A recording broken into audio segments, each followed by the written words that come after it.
Bonjour tout le monde, je suis heureux de vous faire ce message aujourd'hui. Euh, c'est très intéressant ce qui s'installe actuellement, hein, ça fait partie d'un processus, mais le matin j'ai toujours une canalisation qui vient. Là aujourd'hui c'était les Pléiades, et puis un texte que je mets en commentaire en général, et ensuite une réflexion comme maintenant, vous voyez. Euh, il est évident il y a vraiment deux versants à ce qu'on appelle la spiritualité à l'heure actuelle. Via l'explosion des réseaux sociaux et aussi de la popularité, on va dire, de la spiritualité, on a deux bords qui se sont installés, hein. D'un côté, on a une dimension très sensationnelle. Il faut avoir plus de pouvoir, il faut obtenir ses objectifs, il y a des guerres galactiques et il faut faire attention parce que ça va avoir un impact sur nous. En fait, ça me fait penser un peu à je sais pas, Voici, ou je sais pas si c'est les bons noms de, vous savez, les journaux à sensation, mais dans le monde des spirituels, quoi. Attention, la révélation incroyable de je ne sais pas quoi. Euh, euh, c'est, il y a donc cette sorte de spiritualité qui est surtout de la sensation. Je le vois beaucoup de livres disent développer vos pouvoirs, vos capacités extrasensorielles, euh, c'est comme s'il fallait satisfaire l'ego d'être plus, toujours plus, toujours plus, toujours plus. Les, euh, les 40 super dimensions de l'être éveillé, les 12 voix de je ne sais trop quoi, les 6 machins de je sais pas quoi. Enfin, c'est comme s'il fallait qu'il y ait des échelles et des structures qui allaient renforcer l'ego dans sa puissance. Et pas simplement. Et donc voilà, ça c'est la version, c'est ce versant. Et puis il y a l'autre versant de la spiritualité qui est tout simplement le fait de se dénuder de l'ego, de, de revenir à l'être. Ce qui n'empêche pas d'avoir un ego d'interaction, mais ne plus être identifié pleinement et de retrouver en soi la racine de l'être, qui est la voie des traditions spirituelles du monde entier. Et bien sûr, dans les traditions même, on va dire, même religieuses ou spirituelles, on va avoir cette idée de sensationnalisme. Mais ça me fait penser à une chose, c'est les alchimistes, ils disaient, venez, on va faire de l'or. Venez, viens, petit égo, viens, on va fabriquer de l'or, tu seras puissant, tu vas avoir de l'argent, etc. En fait, le but du jeu de l'alchimie, ça n'a jamais été de fabriquer de l'or. Ou alors de faire de l'or, c'est-à-dire de la lumière, dans son sens symbolique, ou même aor dans le sens en hébreu, la lumière. Donc, cette idée-là, en fait, c'est d'appâter l'ego dans un premier temps, et ensuite la personne engagée dans la voie, petit à petit, découvre que c'est plus une dissolution des obstacles à la lumière intérieure et une diminution de l'ego, en fait. On a aussi ça, cet aspect sensationnel dans les miracles du Christ. Il marche sur l'eau. C'est éminemment symbolique, marcher sur l'eau, comme le disaient les Pléiadiens, dans la canalisation, et ça fait sens. C'est dépasser l'inconscient, marcher sur les eaux de l'inconscient et s'élever au-dessus. C'est ce qu'on appelle le coagulat, la coagulation dans l'alchimie. C'est-à-dire de prendre les marécages intérieurs de nos eaux sombres, inconscientes, et de les amener à la conscience. De rendre l'inconscient conscient. À ce moment-là, on marche sur les eaux. Mais beaucoup s'arrêtent à la dimension sensationnelle, super pouvoir, super héros, Christ. Moi, je pense que ça, c'est des affabulations. Je pense que c'est ce qu'on appelle la confusion des plans, comme l'enseigne Jean Hab. C'est la confusion des plans.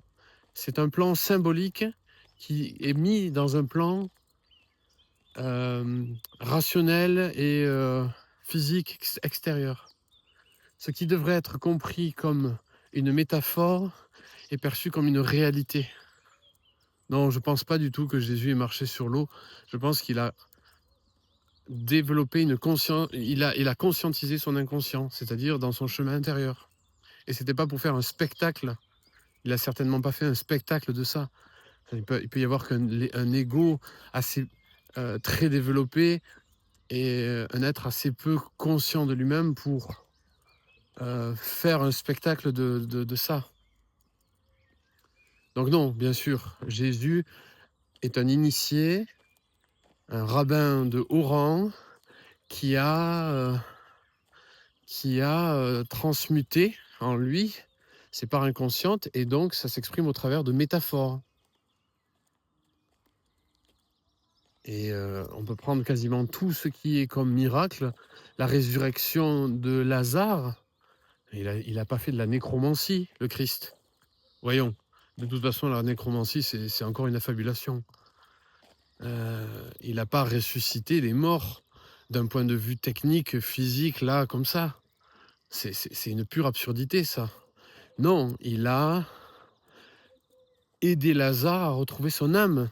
C'est ça la résurrection. C'est même la résurrection du Christ, c'est ça.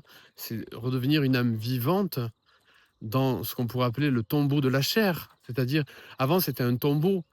La chair, quand elle n'était pas animée de l'âme consciente en soi, on n'est pas initié, on vit comme un robot, conditionné, avec nos pensées automatiques, avec ce qu'on nous a dit de faire, comme des bons soldats. Mais la résurrection, ça consiste à retrouver notre âme de lumière au-dedans de notre cœur, la présence divine, et de la laisser vivre, la laisser rayonner, la laisser agir. Donc c'est encore une métaphore. Bien sûr que Jésus n'a pas fait de nécromancie.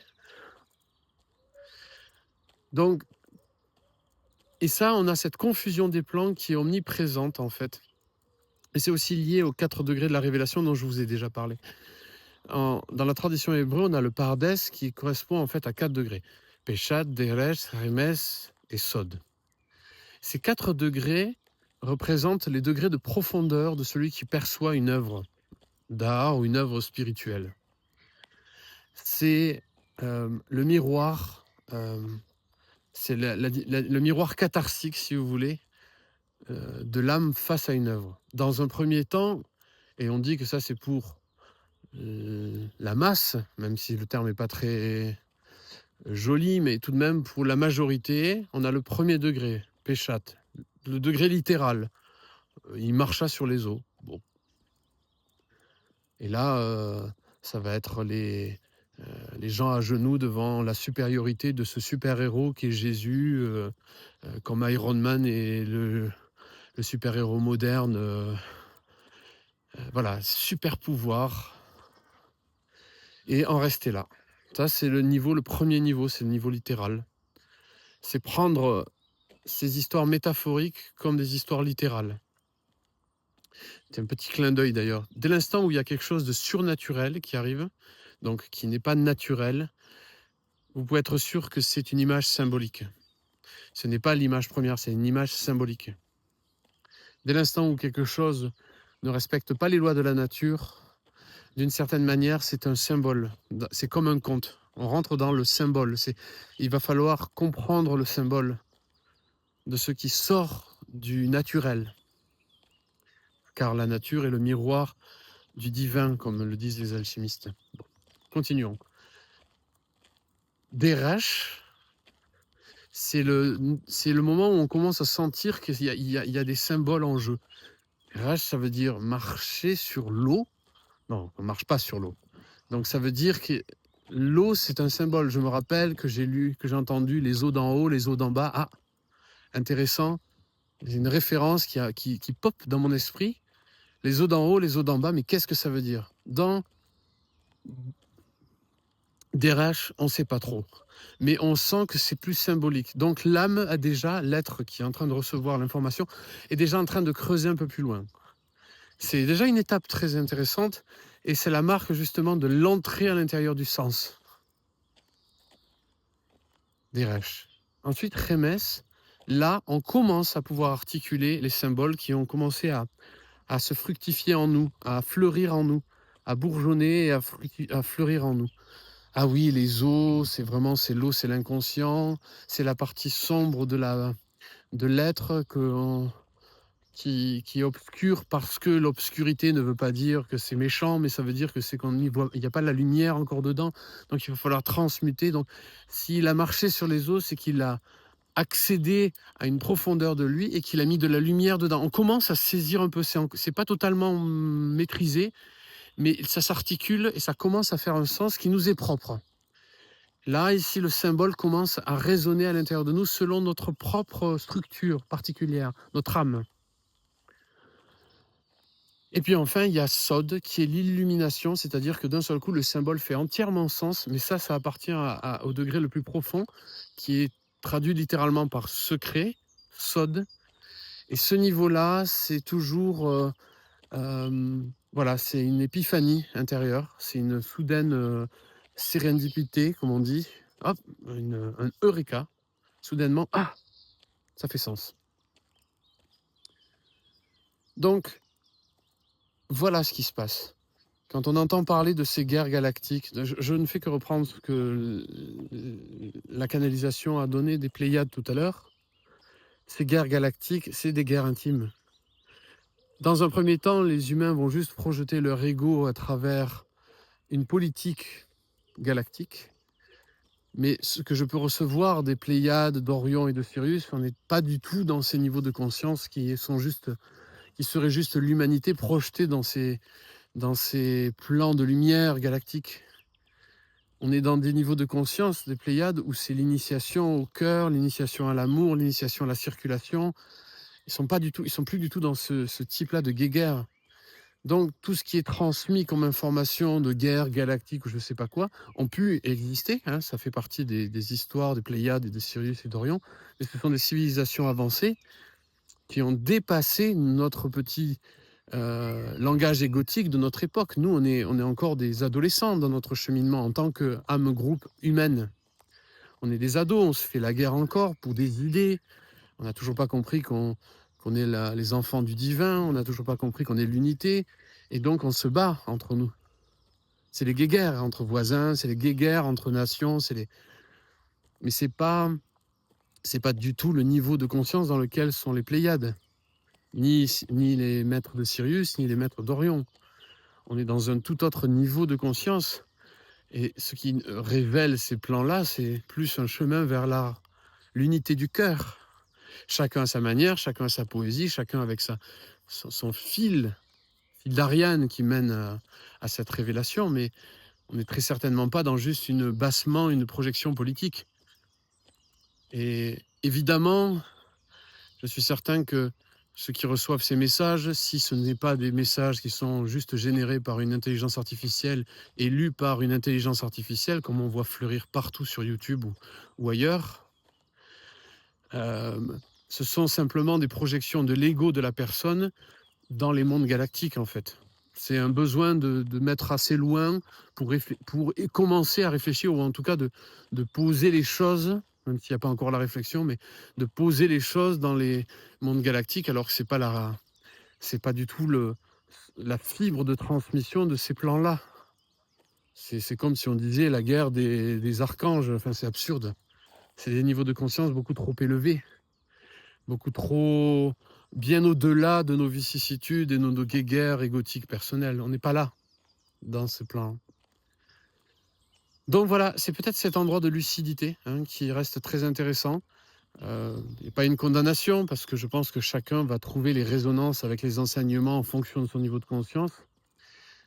Si certains ont besoin de se faire frissonner, d'avoir des sensations en s'imaginant qu'en faisant telle pratique, ils vont avoir des super pouvoirs pour que leur ego leur permette de manifester les milliards d'euros pour devenir surpuissant, etc. Si ça, c'est ce qui intéresse le niveau de conscience de l'âme en développement, ben, c'est très bien, ça fait partie du plan divin, c'est parfait. Mais fondamentalement, tout ce que nous recherchons, c'est l'être. Il y a personne qui cherche autre chose qu'en fait la vérité de l'être, qui suis-je. même si c'est déguisé à travers l'évolution de l'ego, l'évolution de la personnalité, etc. Donc, c'était juste, c'est un message, on va dire que c'est une trilogie, hein. Chaque jour, il y a un peu ça commence à apparaître, hein. C'est vraiment spontané. Il y a une canalisation pure dans le silence qui se dit. Ensuite, il y a un message que j'écris souvent dans la foulée parce que je trouve qu'il y a une synthèse intéressante qui s'opère à l'intérieur de mon cœur. Et ensuite, un partage comme un vlog, comme ça, qui, qui à travers un peu plus mon humanité toute simple, euh, permet justement d'approfondir les thématiques. Voilà, je vous remercie du cœur et vous souhaite une très bonne journée. Merci de votre écoute.